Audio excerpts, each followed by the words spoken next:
अन्न की अधिष्ठात्री देवी अन्नपूर्णा देवी। अन्न का निरादर देवी देवताओं का एक तरह से अपमान है। जो लोग गेहूं की बर्बादी करते हैं, जो लोग अपने घर में गेहूं ठीक से नहीं रखते हैं, उसमें कीड़े पड़ जाते हैं, जो लोग अपने घर में हमेशा ज़्यादा खाना बनाते हैं और बाद में उसे फेंकते हैं, उनको हमेशा दुर्भाग्य का सामना करना पड़ता है। जो लोग अपनी थाली में खाना छोड़ देते हैं, उनके अंदर अहम की भावना कर जाती है, जिसके कारण उनको जीवन में असफलता का सामना करना पड़ता है। खाना बर्बाद करने वालों के लीवर और सिर में हमेशा तकलीफ रहती है। जो लोग फ्रिज में खाना 3-4 दिन तक रखते हैं और फिर खराब हो जाने पर उसे फेंक देते हैं, उन पर सूर्य और बृहस्पति ग्रह का हमेशा बुरा प्रभाव पड़ता है। इसलिए भोजन उतना ही बनाना चाहिए जितने का उपयोग हो। और 2 बातें ध्यान रखनी चाहिए। अगर आप आटा गूंथ करके और उसको फ्रिज में रख दे रहे हैं और सुबह का आटा शाम को आप यूज कर रहे हैं, तो जैसे आटे को आप गोलाकार करके किसी कटोरी या थाली में करके फ्रिज में रख रहे हैं, तो जो आकार आपके आटे का है वही आकार पिंड का होता है जो पितरों को दिया जाता है। और जब ये गोलाकार पिंड आपके फ्रिज में दिखता है तो उस पर पितर मंडराने लगते हैं, तब वो पितरों का भोगा हुआ अन्न हो जाता है। और उसी की बाद में आप रोटी बनाकर परिवार के लोगों को खिलाएंगे तो वो पितरों से दूषित अन्न जो है कभी बुद्धि को ठीक नहीं रखेगा। इसलिए घर में खाना बनाने वाले लोगों से, खाना बनाने वाली देवियों से ये मेरा आग्रह है कि थोड़ा भले आपको ज़्यादा काम करना पड़े, लेकिन आप उतना ही आटा गूंथिए जितने की रोटी बनाना आवश्यक है, उतना ही आटा गूंथिए। और अगर आटा ज़्यादा भी गूंथ लिया है तो उसको गोलाकार करके आप फ्रिज में ना रखिए, उसको लंबा करके ही फ्रिज में रखिए, तो वो शायद दोष से बच जाएगा।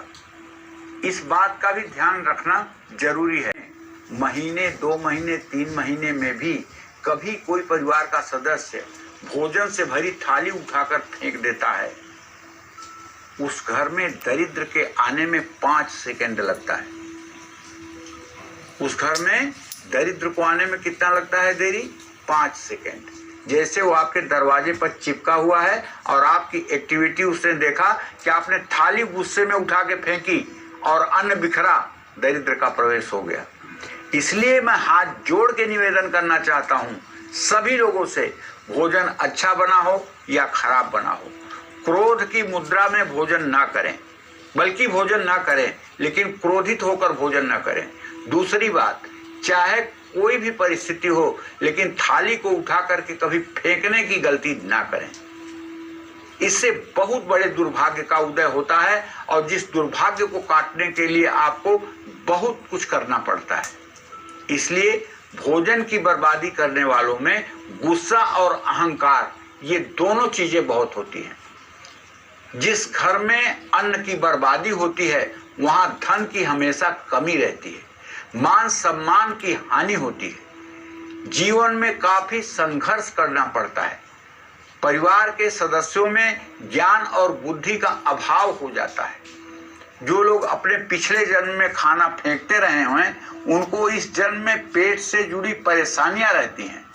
ऐसे लोगों को इस जन्म में कोई अच्छा गुरु नहीं मिलता है।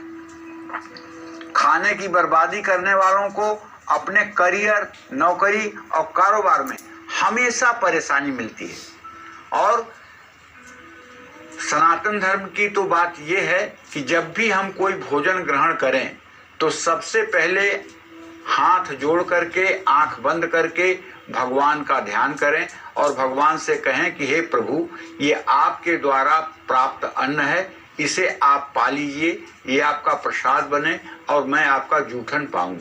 ऐसा सोचते हुए थोड़ा सा जल थाली के बगल में गिरा देना चाहिए। आप जिसको भी याद करते हैं, भगवान श्री राम को याद करते हैं या भगवान श्री हरि विष्णु को याद करते हैं, या भगवान श्री कृष्ण को याद करते हैं, या भगवान शिव को याद करते हैं, या माँ दुर्गा को याद करते हैं, जिसको भी स्मरण करते हैं उनका स्मरण करके आप ये भोग लगाइए। और उसके बाद तब ये भोजन नहीं रह जाएगा, ये हो जाएगा प्रसाद। ठीक है ना। अब जब प्रसाद हो गया तो प्रसाद तो किसी के पैरों से नहीं लगना चाहिए, प्रसाद तो किसी के जमीन पर नहीं गिरना चाहिए। तो जो थाली में है उसे आपको खाना है, वो प्रसाद है। अगर आपने थाली में जूठन छोड़ा तो आपने प्रसाद का अपमान किया, प्रसाद का तिरस्कार किया। पहले ही समझ लीजिए कितना आप खा सकते हैं कि नहीं खा सकते हैं तो उसको निकालिए, उसको पहले से ही बाहर कर दीजिए। और चाहे उसमें जहर पड़ा हो, लेकिन अगर आपने भगवान को भोग लगा दिया तो आप भी जहर खा लो। भगवान को बचाना होगा बचा लेंगे, मारना होगा मार देंगे। क्योंकि जब भगवान को आपने पवा दिया तो फिर उसके बाद आप क्यों नहीं पाएंगे। ये जब भगवान को हमने समर्पित कर दिया वो महाप्रसाद हो गया। अब उस महाप्रसाद में हम स्वाद देखेंगे, उस महाप्रसाद की हम रेसिपी देखेंगे, उस महाप्रसाद के बारे में हम टिप्पणी करेंगे कि आज ये सब्जी अच्छी बनी है, आज ये रोटी अच्छी बनी है, आज ये दाल अच्छी बनी है, आज इसका टेस्ट बहुत बुरा है, अरे ये तो गोबर बन गया है। ये सब बातें कहेंगे, प्रसाद के बारे में ये सब बात कहेंगे, कितना भागवतिक अपराध होगा। इसलिए हर सनातन धर्मी को भोजन ग्रहण करने के पहले भगवान को अन्न समर्पित करके तब भोजन करना चाहिए। इससे बुद्धि शुद्ध रहती है, विवेक जागृत रहता है और आप बुरे मार्गों पर जाने से बचते हैं। भोजन बनाने वाले के ऊपर बहुत कुछ डिपेंड करता है कि वो कैसा और किस मन स्थिति में भोजन बनाता है। जो लोग थाली में हाथ धोते हैं, जो लोग जहाँ खाना खाते हैं वहीं छोड़कर उठ जाते हैं, जो लोग खाने की थाली में ही हाथ धोते हैं, जहाँ खाना खाते हैं वहीं छोड़कर उठ जाते हैं, ऐसे लोगों पर बृहस्पति और शनि दोनों ग्रहों का अशुभ प्रभाव पड़ता है। आप खाना खा के थाली वहां क्यों छोड़ देते हैं? क्या घर की महिलाओं की ये गारंटी है कि आपकी थाली उठा के ले जाएं? क्या आपकी जिम्मेदारी नहीं बनती है कि किचन तक आप थाली पहुंचाएं? क्या इसमें आपका कोई सम्मान कम हो जाएगा? आप नहीं जानते।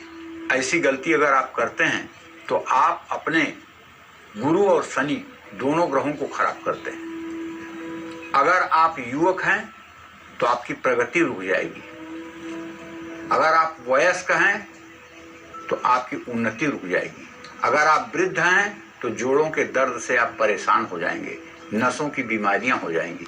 इसलिए जब भी आप भोजन करें या तो कोई वहां पे खड़ा रहे आपकी थाली उठाने के लिए, क्योंकि आपके उठने के पहले थाली उठ जाए, और अगर ऐसा नहीं है तो अपनी थाली को आपको खुद किचन तक पहुंचाना चाहिए।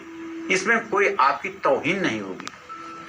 अगर बृहस्पति कमजोर होगा तो बृहस्पति जीवन और सुख का कारक ग्रह है, निश्चित रूप से दोनों चीजों में कमी आएगी, इसमें कोई दो राय नहीं। अगर शनि कमजोर होगा तो जीवन में मुश्किलें बढ़ेंगी। जब आप भोजन कर रहे हैं और आपके पीछे कोई खड़ा होकर आपके उठने और खुद भोजन करने का इंतजार कर रहा है, ऐसे में आपको कभी भी अपना भोजन अधूरा छोड़कर उठना नहीं चाहिए। ऐसा करने से शनि देव का अपमान होता है। ऐसे लोग जितना कमाते हैं उसका सुख नहीं भोग पाते हैं।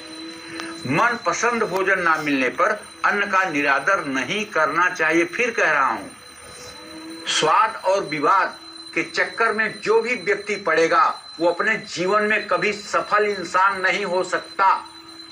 अगर आपने स्वाद और विवाद के चक्कर में अपनी जिंदगी खराब की तो फिर आपको हर समय अपमान की जिंदगी जीनी पड़ेगी।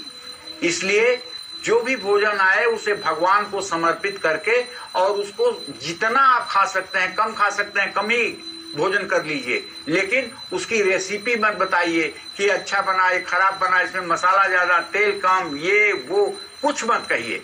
हाँ, अगर आपको लगता है कि घर में भोजन बनाने में कुछ दिक्कत हो रही है तो कभी महिलाओं से एकांत में, अकेले में या सबके सामने ये कह सकते हैं कि इसको इस तरह से और अच्छा आपको करना चाहिए, लेकिन उसको मतलब नीचा दिखाने के लिए ना कहें बल्कि सुधारात्मक दृष्टि से कहें। ऐसे लोगों को घर में धन, वैभव और सुख की कमी होने लगती है जो लोग खाने का बहुत ज्यादा टेस्ट बताते हैं। अशुद्ध होकर, चप्पल पहनकर, बीमारी में, क्रोध में बिना मन के बनाया हुआ भोजन भोजन करने वालों के मन मस्तिष्क पर नकारात्मक प्रभाव डालता है। ऐसे परिवार के लोग प्रायः रोगी होते हैं और दुर्भाग्य बढ़ता है।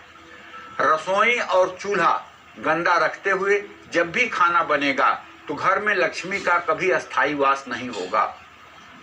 जब भी भोजन बनाएं सबसे पहले उसको अग्नि को समर्पित करें, उसके बाद पहली रोटी गाय के लिए निकालें, अंतिम रोटी कुत्ते के लिए निकालें।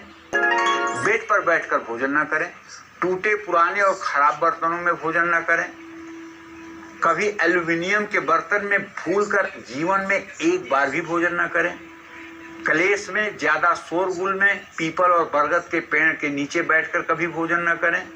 मलमूत्र का बेग अगर है और या क्रोध आया हुआ है तो उस समय भोजन न करें। खड़े होकर जूते चप्पल पहनकर भोजन न करें। किसी का छोड़ा हुआ या आधा खाया हुआ भोजन ना करें, लेकिन पत्नियां पति का भोजन कर सकती हैं, बेटा बाप का छोड़ा हुआ भोजन कर सकता है।